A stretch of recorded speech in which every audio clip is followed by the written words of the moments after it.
On Liberty, by John Stuart Mill. Chapter 3, on Individuality, as one of the elements of well-being. Such being the reasons which make it imperative that human beings should be free to form opinions, and to express their opinions without reserve, and such the baneful consequences to the intellectual, and through that to the moral nature of man, unless this liberty is either conceded, or asserted in spite of prohibition, let us next examine whether the same reasons do not require that men should be free to act upon their opinions to carry these out in their lives, without hindrance, either physical or moral, from their fellow men, so long as it is at their own risk and peril. This last proviso is of course indispensable. No one pretends that actions should be as free as opinions. On the contrary, even opinions lose their immunity, when the circumstances in which they are expressed are such as to constitute their expression a positive instigation to some mischievous act.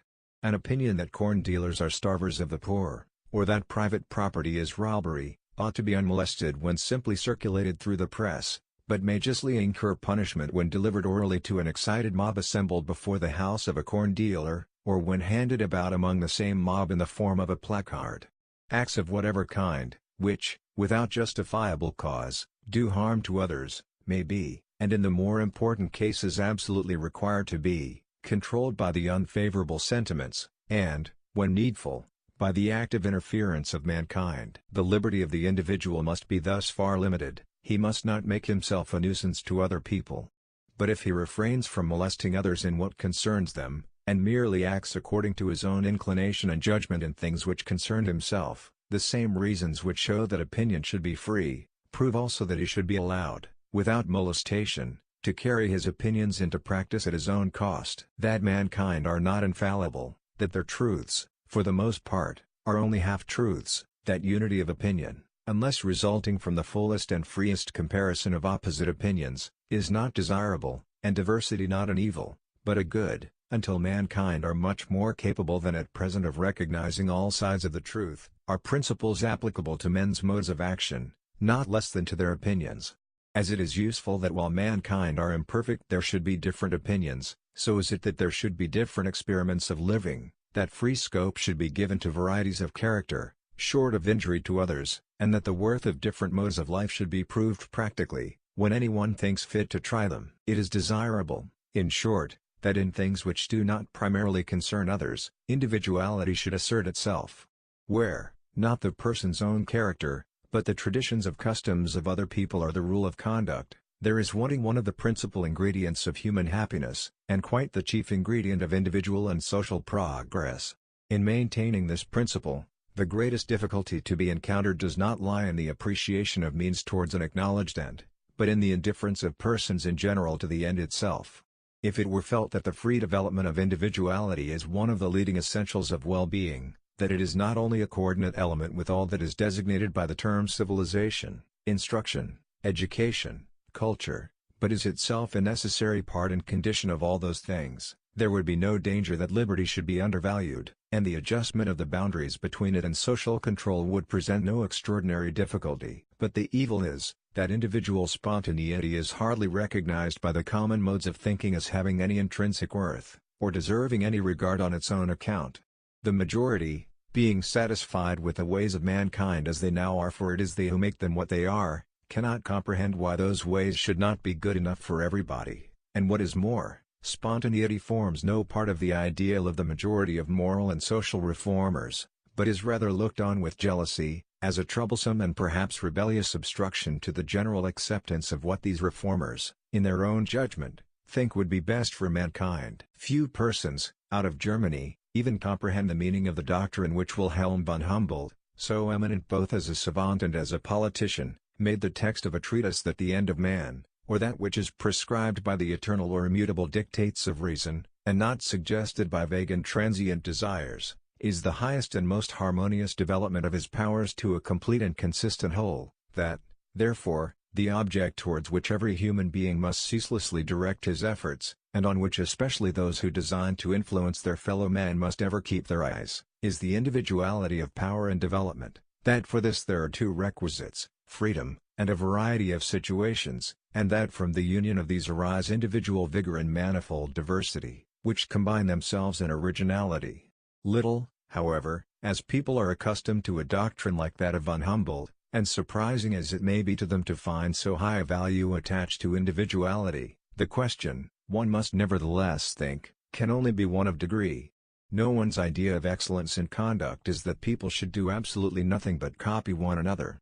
No one would assert that people ought not to put into their mode of life, and into the conduct of their concerns, any impress whatever of their own judgment, or of their own individual character. On the other hand, it would be absurd to pretend that people ought to live as if nothing whatever had been known in the world before they came into it, as if experience had as yet done nothing towards showing that one mode of existence, or of conduct, is preferable to another. Nobody denies that people should be so taught and trained in youth, as to know and benefit by the ascertained results of human experience. But it is the privilege and proper condition of a human being, arrived at the maturity of his faculties, to use and interpret experience in his own way. It is for him to find out what part of recorded experience is properly applicable to his own circumstances and character. The traditions and customs of other people are, to a certain extent, evidence of what their experience has taught them, presumptive evidence, and as such, have a claim to this deference, but, in the first place, their experience may be too narrow, or they may not have interpreted it rightly. Secondly, their interpretation of experience may be correct but unsuitable to him. Customs are made for customary circumstances, and customary characters in his circumstances or his character may be uncustomary.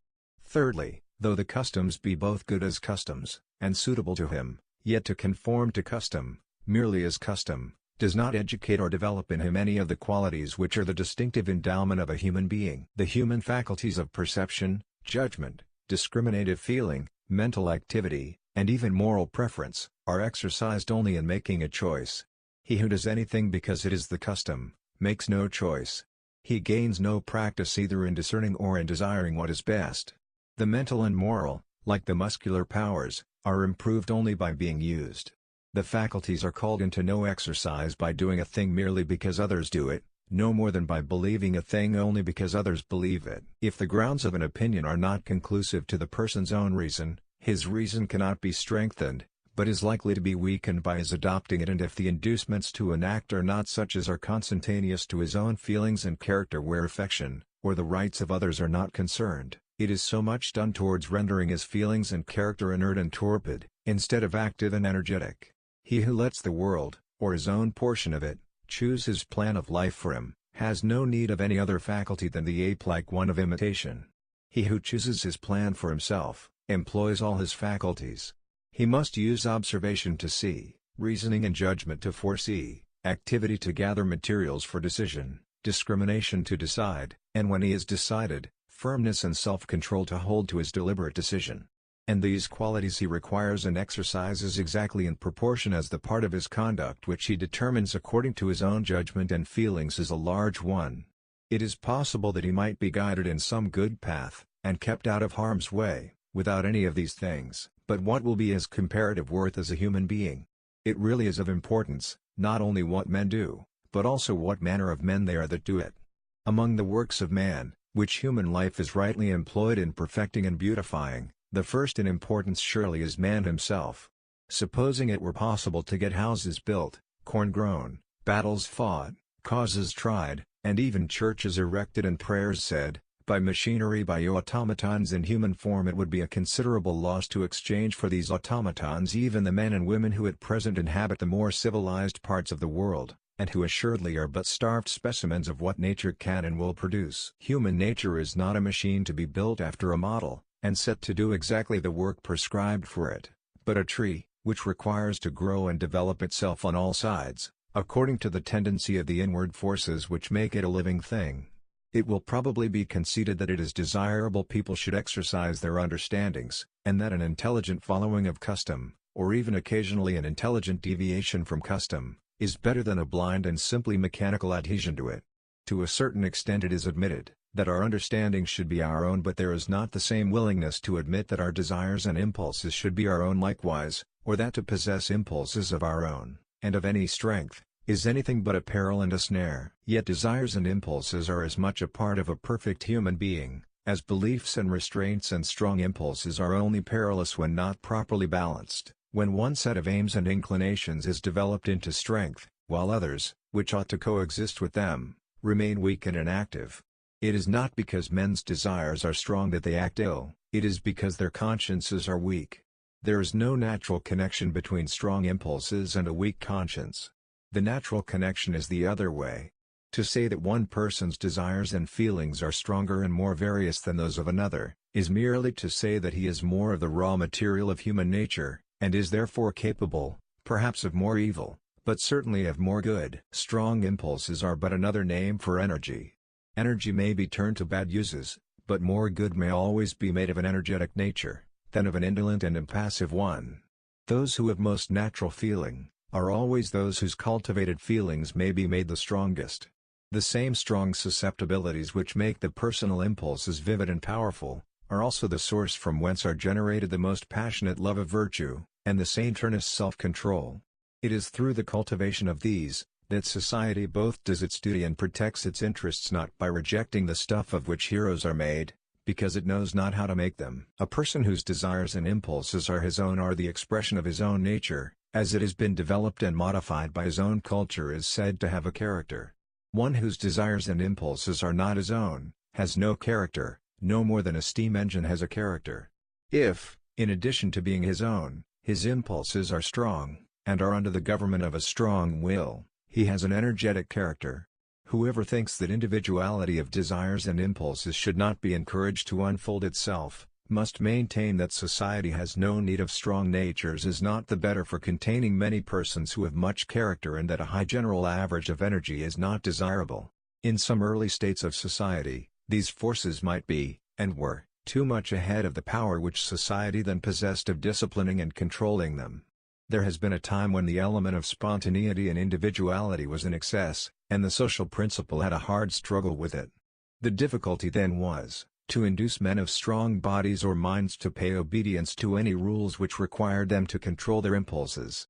To overcome this difficulty, law and discipline, like the popes struggling against the emperors, asserted a power over the whole man, claiming to control all his life in order to control his character, which society had not found any other sufficient means of binding. But society has now fairly got the better of individuality, and the danger which threatens human nature is not the excess, but the deficiency, of personal impulses and preferences. Things are vastly changed, since the passions of those who were strong by station or by personal endowment were in a state of habitual rebellion against laws and ordinances, and required to be rigorously chained up to enable the persons within their reach to enjoy any particle of security. In our times, from the highest class of society down to the lowest, everyone lives as under the eye of a hostile and dreaded censorship, not only in what concerns others, but in what concerns only themselves. The individual, or the family, do not ask themselves, what do I prefer? Or, what would suit my character and disposition?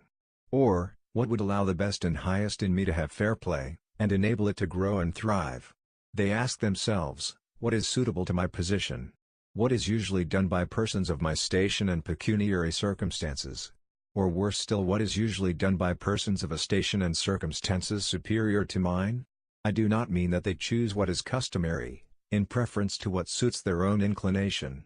It does not occur to them to have any inclination, except for what is customary. Thus the mind itself is bowed to the yoke even in what people do for pleasure. Conformity is the first thing thought of. They like in crowds, they exercise choice only among things commonly done. Peculiarity of taste, eccentricity of conduct, are shunned equally with crimes, until by dint of not following their own nature, they have no nature to follow. Their human capacities are withered and starved. They become incapable of any strong wishes or native pleasures, and are generally without either opinions or feelings of home growth, or properly their own. Now is this, or is it not, the desirable condition of human nature? It is so, on the Calvinistic theory. According to that, the one great offense of man is self-will. All the good of which humanity is capable, is comprised in obedience. You have no choice, thus you must do, and no otherwise. Whatever is not a duty is a sin. Human nature being radically corrupt, there is no redemption for anyone until human nature is killed within him. To one holding this theory of life, crushing out any of the human faculties, capacities, and susceptibilities, is no evil. Man needs no capacity, but that of surrendering himself to the will of God, and if he uses any of his faculties for any other purpose but to do that supposed will more effectually, he is better without them. That is the theory of Calvinism, and it is held, in a mitigated form, by many who do not consider themselves Calvinists, the mitigation consisting in giving a less ascetic interpretation to the alleged will of God, asserting it to be His will that mankind should gratify some of their inclinations, of course not in the manner they themselves prefer, but in the way of obedience, that is, in a way prescribed to them by authority, and, therefore, by the necessary conditions of the case, the same for all. In some such insidious form there is at present a strong tendency to this narrow theory of life, and to the pinched and hidebound type of human character which it patronizes. Many persons, no doubt, sincerely think that human beings thus cramped and dwarfed, are as their Maker designed them to be, just as many have thought that trees are a much finer thing when clipped into pollards, or cut out into figures of animals, than as nature made them. But if it be any part of religion to believe that man was made by a good being, it is more consistent with that faith to believe, that this being gave all human faculties that they might be cultivated and unfolded, not rooted out and consumed, and that He takes delight in every nearer approach made by His creatures to the ideal conception embodied in them, every increase in any of their capabilities of comprehension, of action, or of enjoyment. There is a different type of human excellence from the Calvinistic, a conception of humanity as having its nature bestowed on it for other purposes than merely to be abnegated. Pagan self-assertion is one of the elements of human worth, as well as Christian self-denial. There is a Greek ideal of self-development, which the Platonic and Christian ideal of self-government blends with, but does not supersede. It may be better to be a John Knox than an Alcibiades, but it is better to be a Pericles than either. Nor would a Pericles, if we had one in these days, be without anything good which belonged to John Knox. It is not by wearing down into uniformity all that is individual in themselves, but by cultivating it and calling it forth, within the limits imposed by the rights and interests of others, that human beings become a noble and beautiful object of contemplation, and as the works partake the character of those who do them, by the same process human life also becomes rich, diversified, and animating, furnishing more abundant aliment to high thoughts and elevating feelings, and strengthening the tie which binds every individual to the race, by making the race infinitely better worth belonging to. In proportion to the development of his individuality, each person becomes more valuable to himself, and is therefore capable of being more valuable to others. There is a greater fullness of life about his own existence, and when there is more life in the units there is more in the mass which is composed of them. As much compression as is necessary to prevent the stronger specimens of human nature from encroaching on the rights of others, cannot be dispensed with, but for this there is ample compensation even in the point of view of human development. The means of development which the individual loses by being prevented from gratifying his inclinations to the injury of others, are chiefly obtained at the expense of the development of other people. And even to himself there is a full equivalent in the better development of the social part of his nature, rendered possible by the restraint put upon the selfish part. To be held to rigid rules of justice for the sake of others, develops the feelings and capacities which have the good of others for their object. But to be restrained in things not affecting their good, by their mere displeasure, develops nothing valuable, except such force of character as may unfold itself in resisting the restraint. If acquiesced in, it dulls and blunts the whole nature. To give any fair play to the nature of each, it is essential that different persons should be allowed to lead different lives. In proportion as this latitude has been exercised in any age, has that age been noteworthy to posterity. Even despotism does not produce its worst effects, so long as individuality exists under it, and whatever crushes individuality is despotism, by whatever name it may be called, and whether it professes to be enforcing the will of God or the injunctions of men.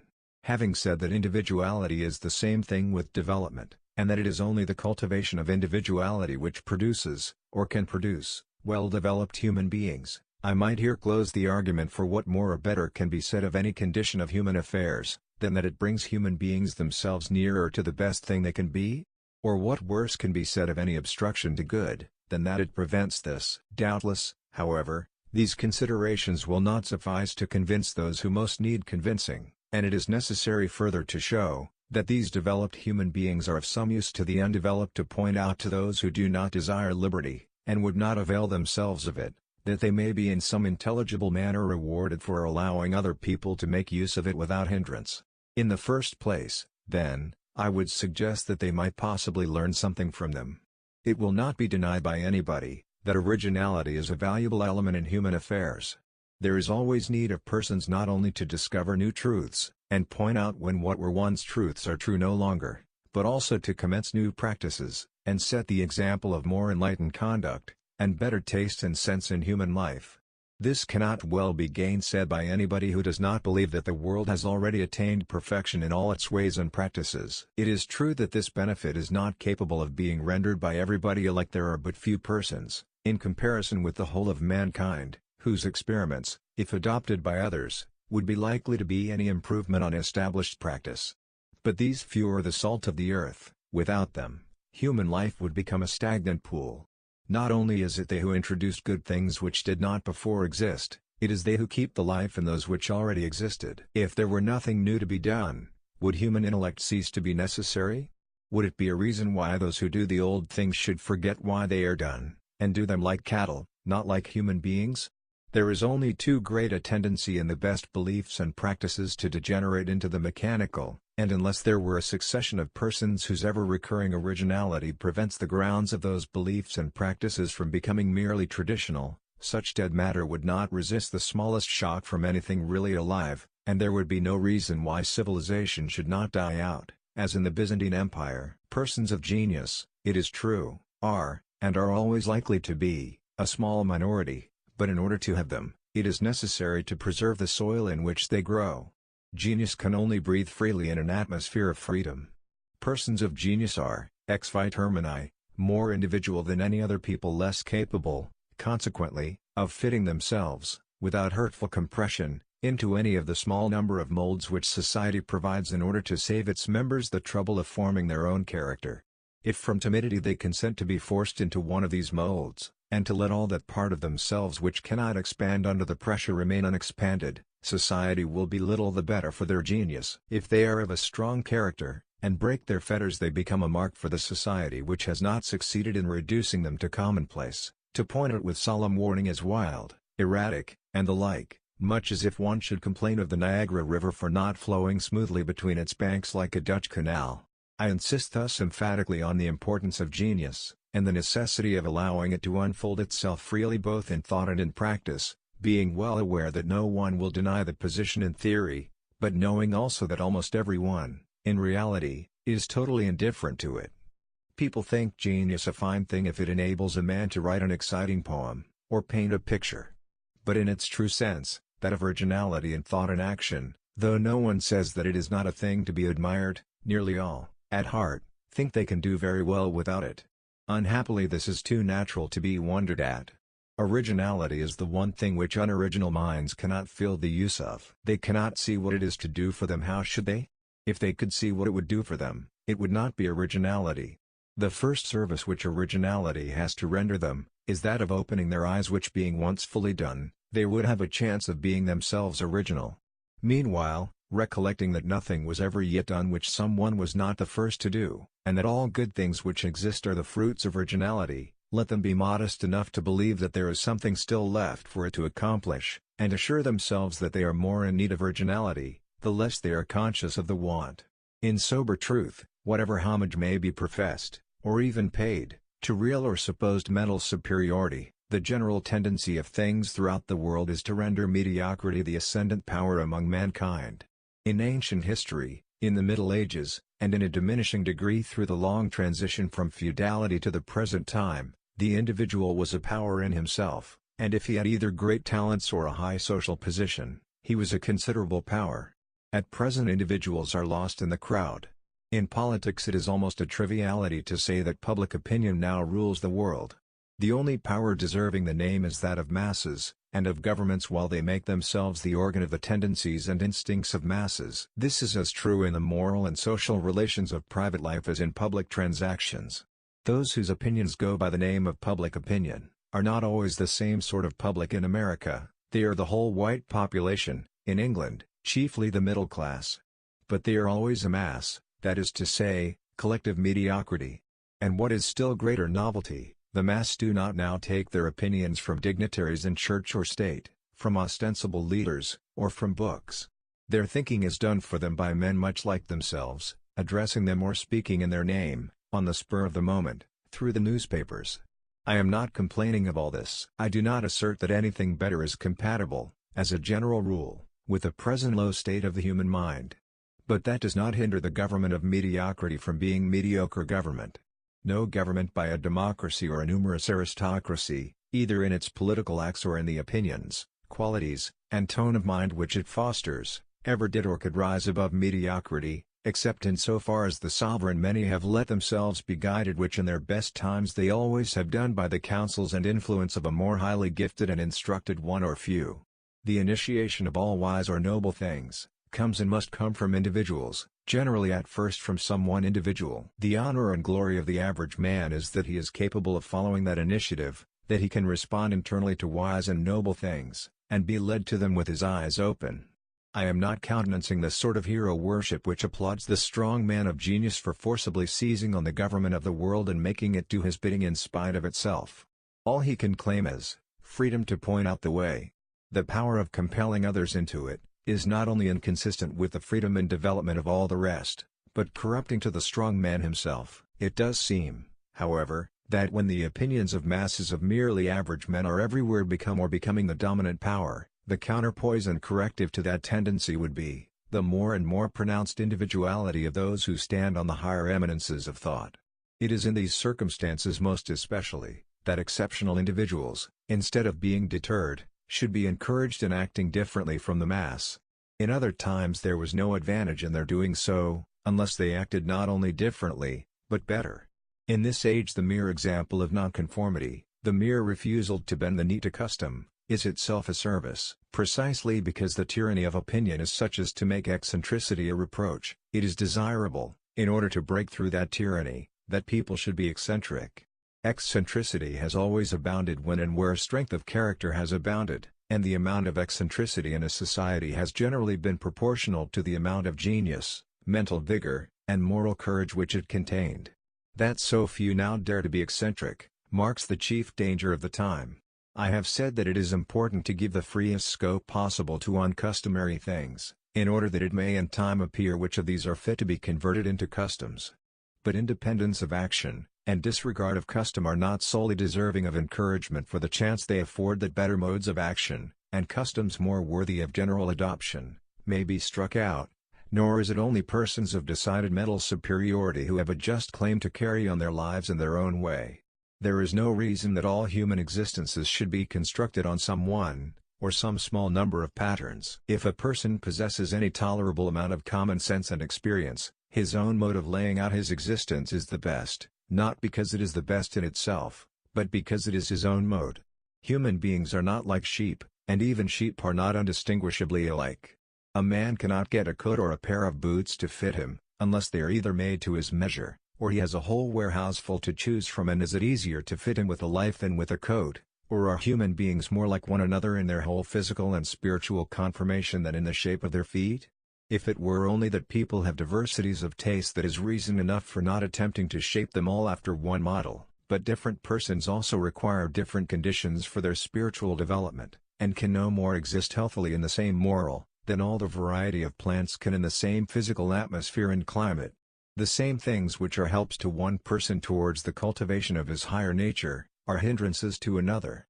The same mode of life is a healthy excitement to one, keeping all his faculties of action and enjoyment in their best order, while to another it is a distracting burden, which suspends or crushes all internal life. Such are the differences among human beings in their sources of pleasure, their susceptibilities of pain, and the operation on them of different physical and moral agencies, that unless there is a corresponding diversity in their modes of life, they neither obtain their fair share of happiness, nor grow up to the mental, moral, and aesthetic stature of which their nature is capable. Why then should tolerance, as far as the public sentiment is concerned, extend only to tastes and modes of life which extort acquiescence by the multitude of their adherents?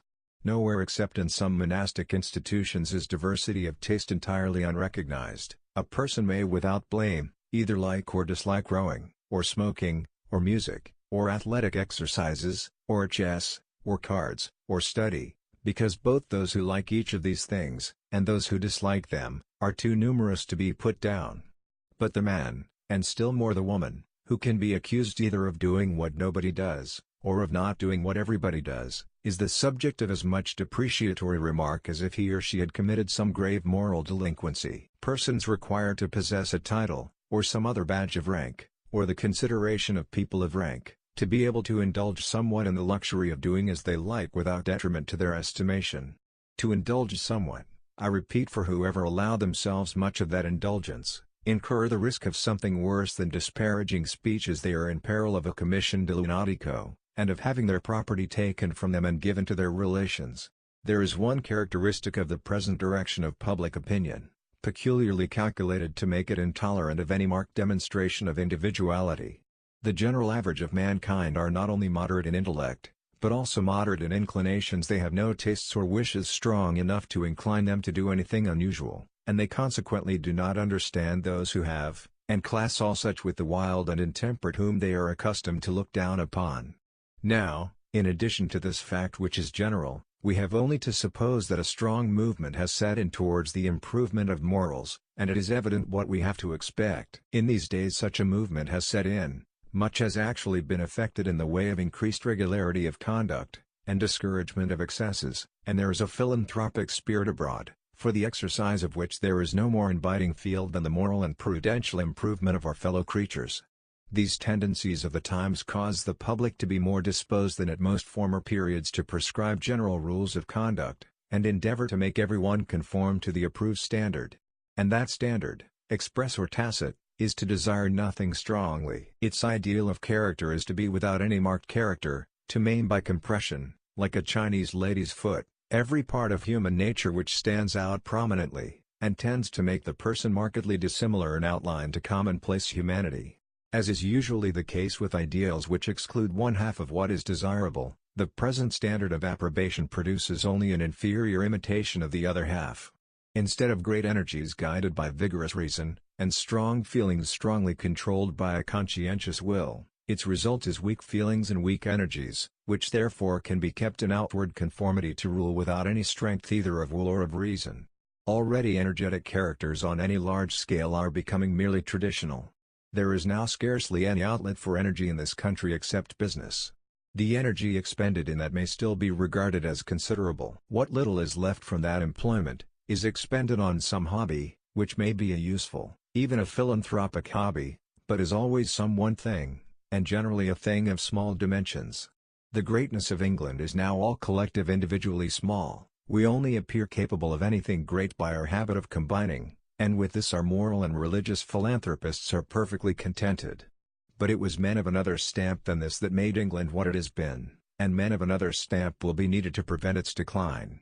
The despotism of custom is everywhere the standing hindrance to human advancement, being an unceasing antagonism to the disposition to aim at something better than customary, which is called, according to circumstances, the spirit of liberty, or that of progress or improvement. The spirit of improvement is not always a spirit of liberty, for it may aim at forcing improvements on an unwilling people, and the spirit of liberty, in so far as it resists such attempts, may ally itself locally and temporarily with the opponents of improvement, but the only unfailing and permanent source of improvement is liberty, since by it there are as many possible independent centers of improvement as there are individuals. The progressive principle, however, in either shape, whether as the love of liberty or of improvement, is antagonistic to the sway of custom, involving at least emancipation from that yoke, and the contest between the two constitutes the chief interest of the history of mankind. The greater part of the world has, properly speaking, no history, because the despotism of custom is complete. This is the case over the whole East. Custom is there, in all things, the final appeal. Justice and right mean conformity to custom. The argument of custom no one, unless some tyrant intoxicated with power, thinks of resisting. And we see the result. Those nations must once have had originality. They did not start out of the ground populous, lettered, and versed in many of the arts of life. They made themselves all this, and were then the greatest and most powerful nations in the world. What are they now? The subjects or dependents of tribes whose forefathers wandered in the forests when theirs had magnificent palaces and gorgeous temples, but over whom custom exercised only a divided rule with liberty and progress. A people, it appears, may be progressive for a certain length of time, and then stop. When does it stop? when it ceases to possess individuality. If a similar change should befall the nations of Europe, it will not be in exactly the same shape. The despotism of custom with which these nations are threatened is not precisely stationariness. It proscribes singularity, but it does not preclude change, provided all change together. We have discarded the fixed costumes of our forefathers. Everyone must still dress like other people, but the fashion may change once or twice a year. We thus take care that when there is change, it shall be for change's sake, and not from any idea of beauty or convenience, for the same idea of beauty or convenience would not strike all the world at the same moment, and be simultaneously thrown aside by all at another moment. But we are progressive as well as changeable. We continually make new inventions in mechanical things, and keep them until they are again superseded by better. We are eager for improvement in politics, in education, even in morals, though in this last our idea of improvement chiefly consists in persuading or forcing other people to be as good as ourselves. It is not progress that we object to, on the contrary, we flatter ourselves that we are the most progressive people who ever lived. It is individuality that we war against. We should think we had done wonders if we had made ourselves all alike, forgetting that the unlikeness of one person to another is generally the first thing which draws the attention of either to the imperfection of his own type, and the superiority of another, or the possibility, by combining the advantages of both, of producing something better than either. We have a warning example in China, a nation of much talent, and, in some respects, even wisdom, owing to the rare good fortune of having been provided at an early period with a particularly good set of customs, the work, in some measure, of men to whom even the most enlightened European must accord, under certain limitations, the title of sages and philosophers. They are remarkable, too, in the excellence of their apparatus for impressing, as far as possible, the best wisdom they possess upon every mind in the community, and securing that those who have appropriated most of it shall occupy the posts of honor and power. Surely the people who did this have discovered the secret of human progressiveness, and must have kept themselves steadily at the head of the movement of the world.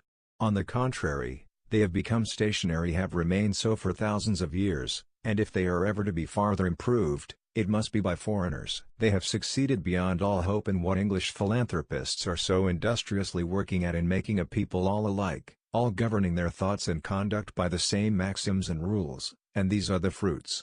The modern regime of public opinion is, in an unorganized form, what the Chinese educational and political systems are in an organized, and unless individuality shall be able successfully to assert itself against this yoke, Europe, notwithstanding its noble antecedents and its professed Christianity, will tend to become another China.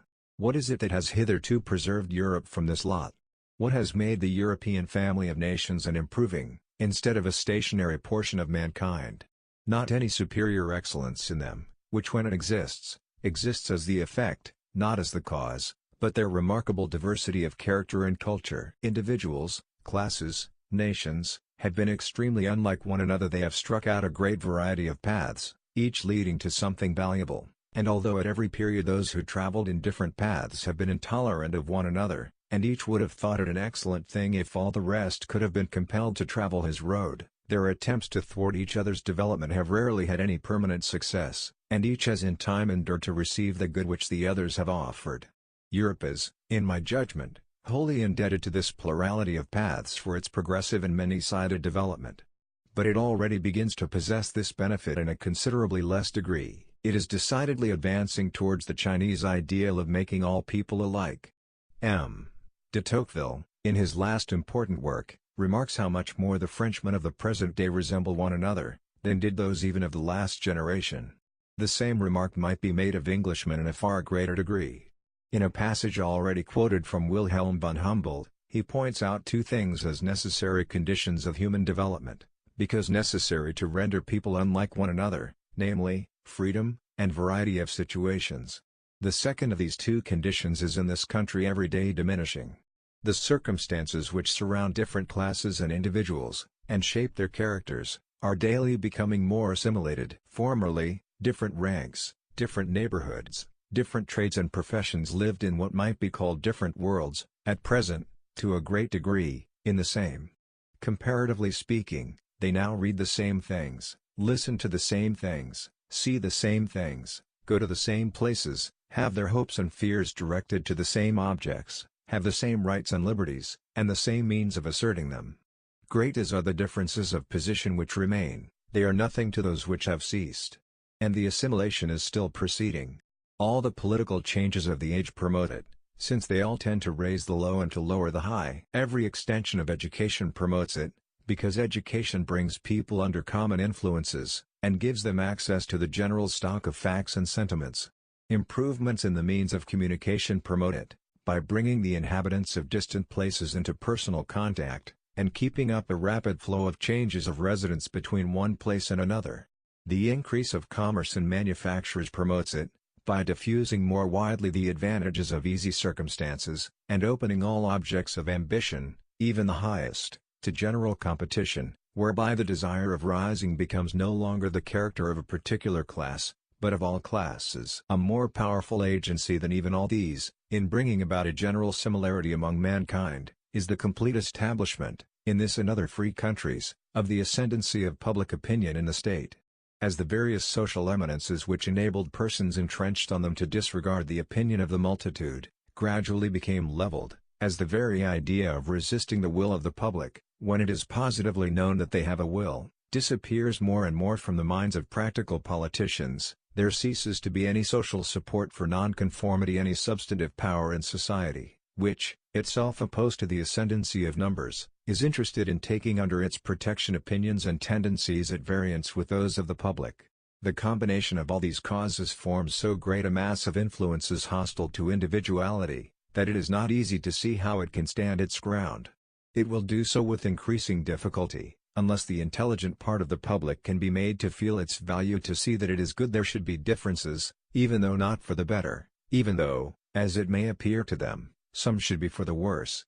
If the claims of individuality are ever to be asserted, the time is now, while much is still wanting to complete the enforced assimilation. It is only in the earlier stages that any stand can be successfully made against the encroachment. The demand that all other people shall resemble ourselves, grows by what it feeds on. If resistance waits till life is reduced nearly to one uniform type, all deviations from that type will come to be considered impious, immoral, even monstrous and contrary to nature. Mankind speedily become unable to conceive diversity, when they have been for some time unaccustomed to see it. The Sphere and Duties of Government, from the German of Baron Wilhelm von Humboldt, pages 11 to 13. Sterling's Essays. There is something both contemptible and frightful in the sort of evidence on which, of late years, any person can be judicially declared unfit for the management of his affairs, and after his death, his disposal of his property can be set aside, if there is enough of it to pay the expenses of litigation which are charged on the property itself. All of the minute details of his daily life are pried into, and whatever is found which, seen through the medium of the perceiving and ascribing faculties of the lowest of the low, bears an appearance unlike absolute commonplace, is laid before the jury as evidence of insanity, and often with success, the jurors being little, if at all, less vulgar and ignorant than the witnesses, while the judges, with that extraordinary want of knowledge of human nature and life which continually astonishes us in English lawyers, often help to mislead them. These trials speak volumes as to the state of feeling and opinion among the vulgar with regard to human liberty. So far from setting any value on individuality, so far from respecting the rights of each individual to act, in things indifferent, as seems good to his own judgment and inclinations, judges and juries cannot even conceive that a person in a state of sanity can desire such freedom. In former days, when it was proposed to burn atheists, charitable people used to suggest putting them in a madhouse instead. It would be nothing surprising nowadays were we to see this done, and the doers applauding themselves, because, instead of persecuting for religion, they had adopted so humane and Christian a mode of treating these unfortunates, not without a silent satisfaction at their having thereby obtained their deserts.